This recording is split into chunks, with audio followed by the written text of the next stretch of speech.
Nakapagtrabaho ka na ba sa gabi nag-isa sa isang lugar kung saan hindi tinatanggal ng liwanag ang lamig?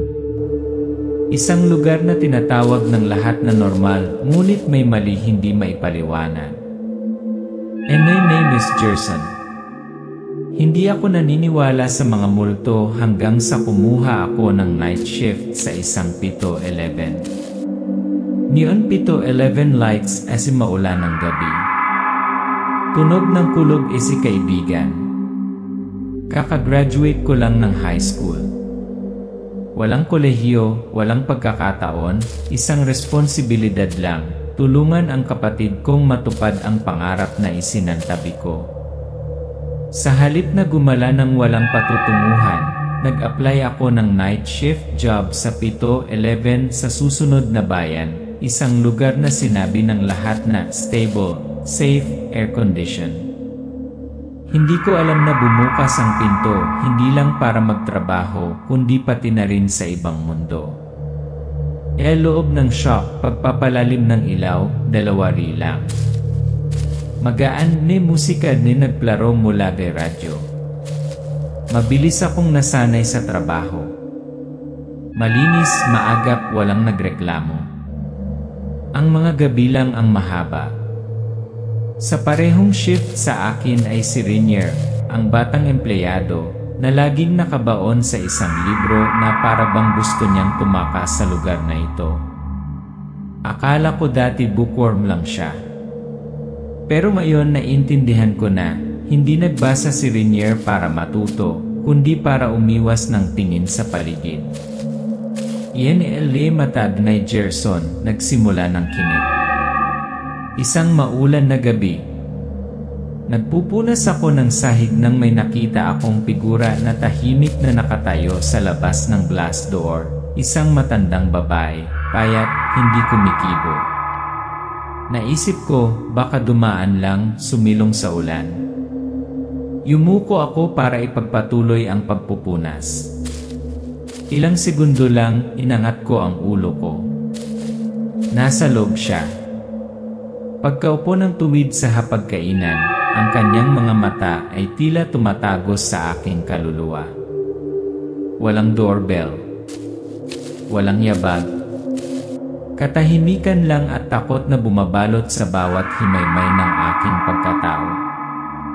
Larawan ng matandang babae ay malinaw banyele mata, direkong tumtingin na kamera.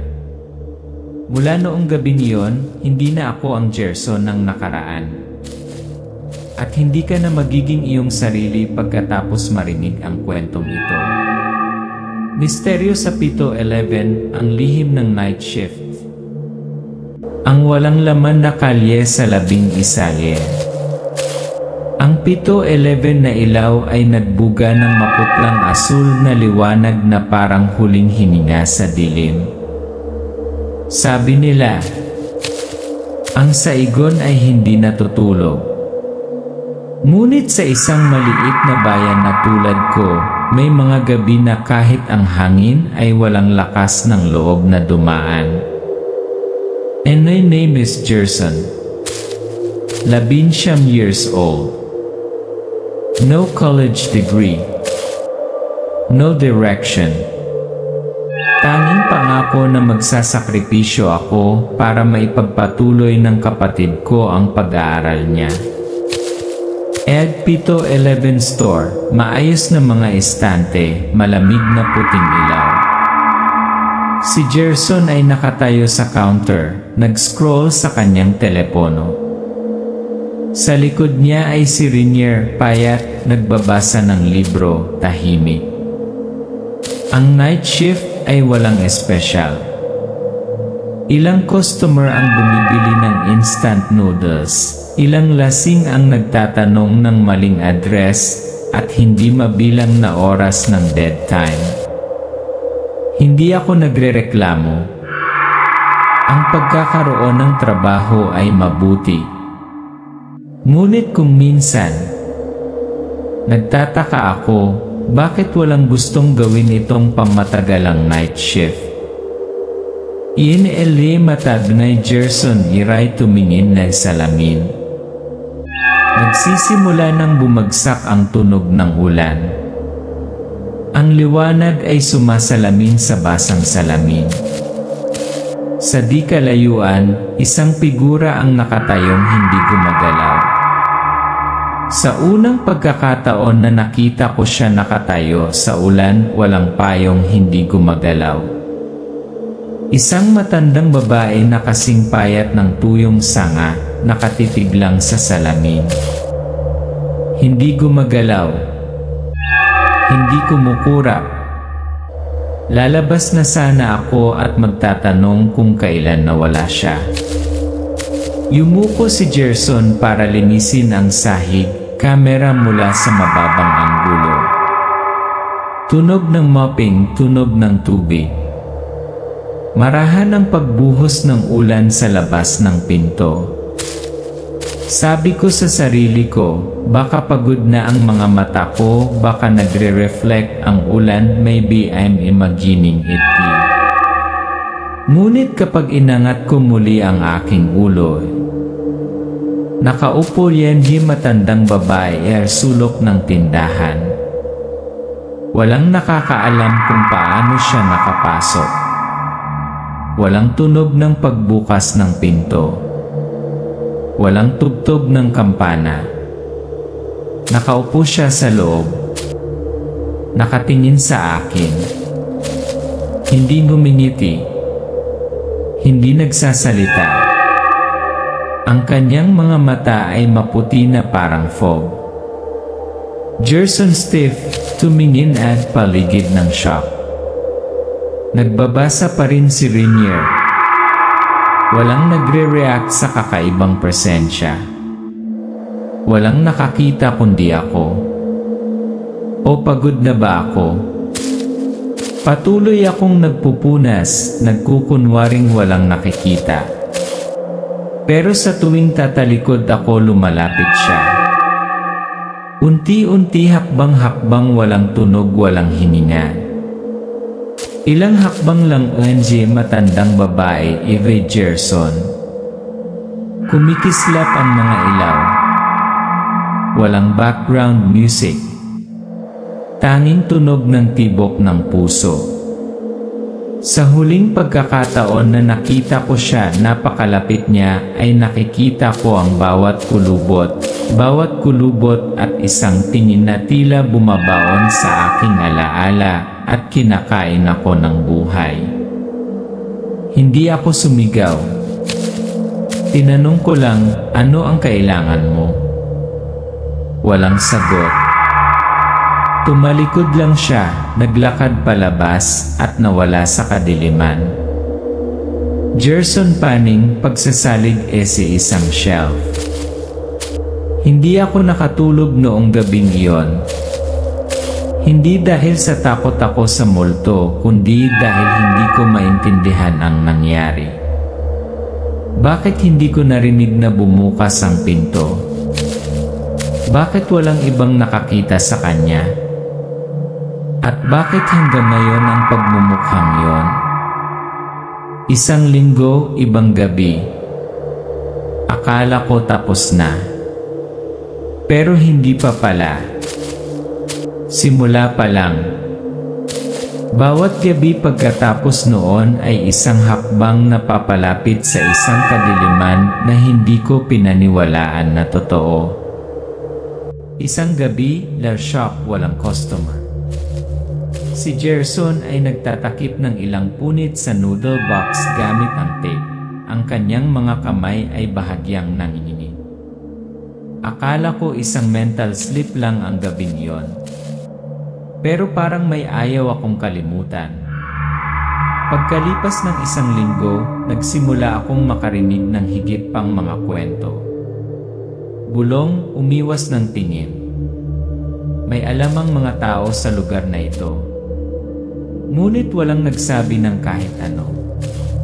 Ay Lucine, coffee shop malapit lal shop. Gerson niya nakakaupo kasama Gengi, isang kasama ni pangalan ng Christian. Christian, ikiniling ang kanyang ulo, ibinababa ang kanyang boses. Narinig mo na ba ang tungkol sa baha? Sabi nila nagkaroon ng malakas na ulan, bumaha sa 7-Eleven. Ang mga empleyado ay nakulong sa loob, walang nakaligtas. I tried to laugh it off. Don't be superstitious, I said. Pero tinignan lang ako ni Christian with the eyes of someone who had seen something no one should be seen. A scene, flashback, Christian glimpses inside the store, lights flashing. Kameray, napatingin si Christian sa loob ng tindahan, pawis na pawis ang noo. Christian ay nagsabi, "Hindi ako makapasok." Parang may tumutulak sa akin pabalik. Nakikita ng mga mata ko mga figure na lumulutang sa kesan. Walang mukha. Walang balat. Katawan lang at hindi pa rin nawawala ang sakit. Return, tahimik si Gerson, nakakuyom ang mga daliri sa kanyang baso ng tubig. Gerson, sabi, "Gusto kong paniwalaan na isa lamang itong guni-guni. Ngunit simula noong gabing iyon nagbago ang lahat. Gabi air shock, flashing lights, high-angle camera." Si Gerson ay naghihintay sa pila.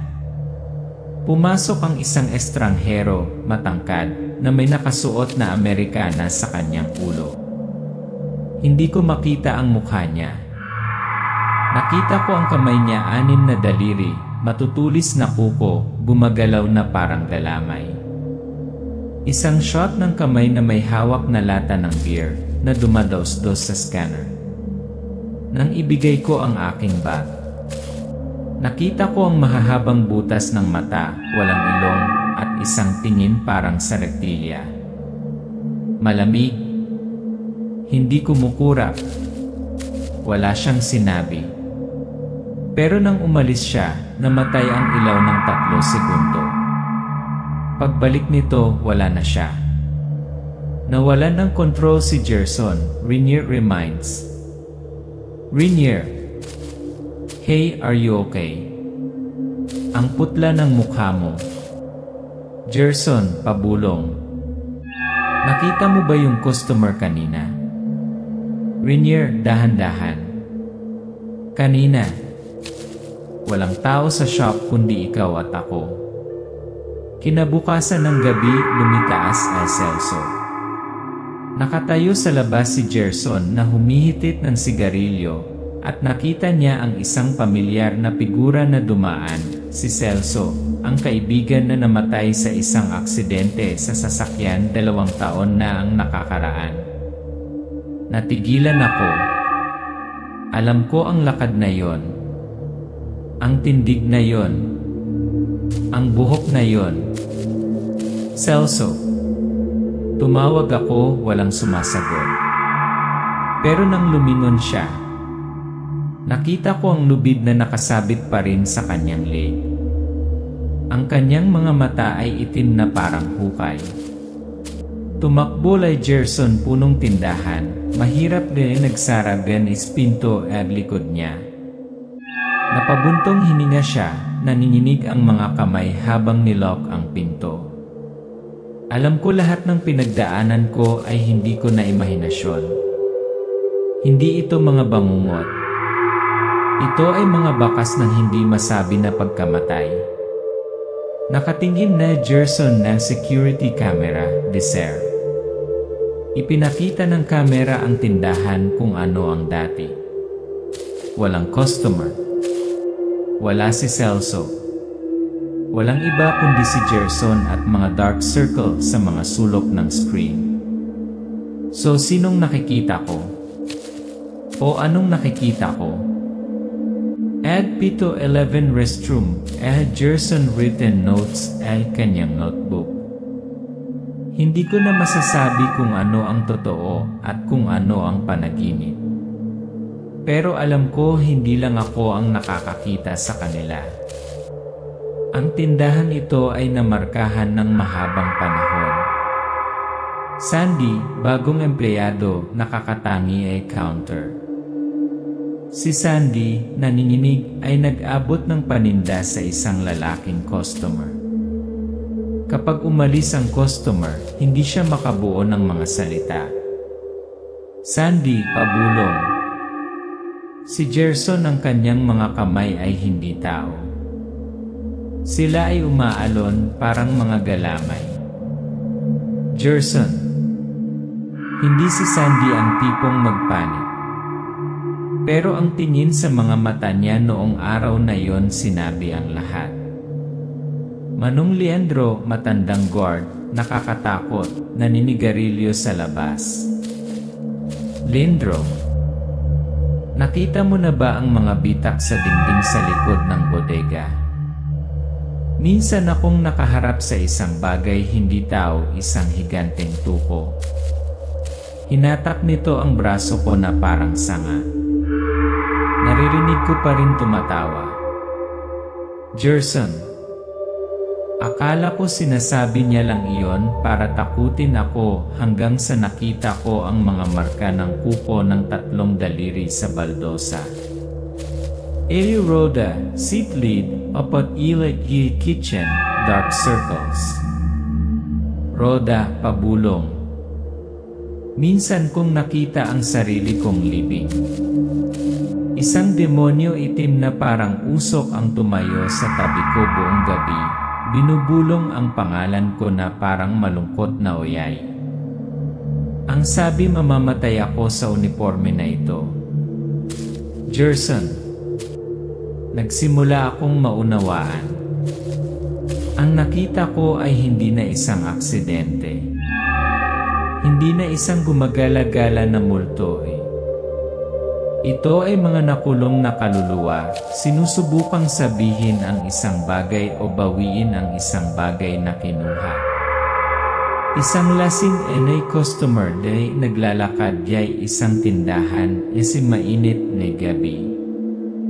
Siya ay sumuray-suray, umupo sa mesa, uminom ng isang bote ng iced tea, pagkatapos ay ibinaba ang kanyang ulo at hindi na bumangon muli. Huwag kang lumingon eh. Huwag kang lumingon eh. Napalingon si Gerson.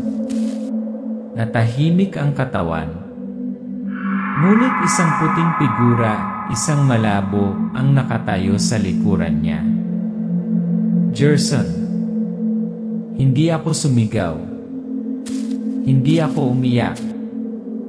Nakatayo lang ako, parang drum ang tibok ng puso ko. Dahil sa unang pagkakataon, nakita ko ng malinaw ang kaluluwa ay humiwalay sa katawan. At tumingin ito sa akin. Kinabukasan si parking day. Itinuro ni Sandy ang tindahan. Mahigit 100 itim na pusa ang nakaupo sa isang bilog sa harap ng pinto, nagniningning ang kanilang mga mata. Sandy. They're guarding. Like guarding something inside. Gerson. Narinig ko ang mga pusa ang tulay sa pagitan ng dalawang mundo. Ngunit hindi sila ngiyaw. Hindi sila umaalis. Maghintay lang sila. Mula noong gabing iyon, hindi na ako pumasok sa trabaho para sa pera. Papasok ako sa trabaho dahil kailangan kong malaman kung ano ang nangyayari. El sulok ng madilim ni pader, camera slow zoom, isang puting anino Benji nakatayo ni nakakayuko Danilie. Hindi malinaw kung ito ay isang tao o isang espiritu. Walang galaw. Walang tunog. Sila hindi basta-basta nagpapakita. Nag-uusap sila. At kung hindi tayo makikinig, sisigaw sila. Gerson ang si turn right in si. Eman dene ani anoy. Antiet kim nikha pito 11 na latitegnan and adenderaridiku. Gerson. Ayan ano bibono. Ayan ano liga sa enden identity. May gi enay ik sakay kay kier enay kasi di kira. tibit si Idian de Rariranay. Es Chabao Gisa Dani. En alam tui, en en dumanan. Hindi trong janay kay il enay. Ni en atiki. En tilan. Kaen. Si anan ni il kay trong tim kiri. Even kukupnan anan ilaite. An giti yan niting ngay trong jikani. Christian Jithi Jerson Yai Wetaina Ni Ile Bidas Nantira and Trio Birit Ka Yilo and Nimra Jerson Neki and Yevo Tainang Religion A New Lightion A Even Lanfichin Ayan Dane Ayan Kai Ayan Nian Kaban yan ilan tiram ranimi. And inalindan adene anilaya. Jerson. Yinitian visinibit Mikon malitin. And italan dakalin nani datian tay. Hiriyu dian andere. Eden laitip bia doini. Jerson nandai ndi ay way home and hindi kon na sitem. Antimly hindi kon na te ay GNA dani. Trong jai. Nudni en ay yit at sa hinlin haba fong en ran. En ran gian iray. Kayla isura. Tainan yi ay trong tim iri alin alilikon. Christian Sandy at Rhoda Jerson Ninja BMB Sandy Ginron Nung higa si Biexo du il Tegnita Fayan Ay iden iyan ay adan danali Ay Rhoda Tikila lindes ka iyan ay man Nula ya ay doy an itiman ek vay anulay ulay Ilaga si Dal, ng si Iyam Ilindoy. Tim Hibiton Win. Yiyam Badyaan, Enan, Gomui, Choliran, Denenan, Bay Jaitian Enanen. Jerson, La Enayin. Ay natikog sintaniyin. Identify likain itm and then iniimani. Ese and bini biran iyan ganikon. Mailit yan ilan yan dusty ane. Mayon enanan ira ila ni hand karura. Iyan ni tray trong alen are. Inan egwian tay yan radi iyan. Kon mo en rilan hakianikan. Tiki bay iw. Yun yan enan. Ayan dan iye. Ay iyan. Ay elen naman kit. Ay iye man ni enehan. Alison Mayer alay. Diyan tim lang enere. Ayan nan ni itik sambay. Ellen ditin tikira bito 11 and ITV awayan yan. Ay enesem ting biya idan dan. Ay enesil siyan ni isniyan yan. Ay siyam li eneti as chakli. Madilim ang kalangitan. Walang hangin. Walang mga punong umuga. Ang mga itim na pusa ay nakaupo sa isang bilog sa harap ng tindahan. Ang kanilang mga mata ay kumikinang na parang mga flashlight. Ngayong gabi ay ang kabilugan ng buwan. Walang buwan. Walang hangin. Ang buong lugar ay tila naghahabol ng hininga. Sabi ng shaman, kung hindi natin gagawin ang seremonya ngayong gabi, walang mabubuhay para magkwento. Loob ng shop walang ilaw.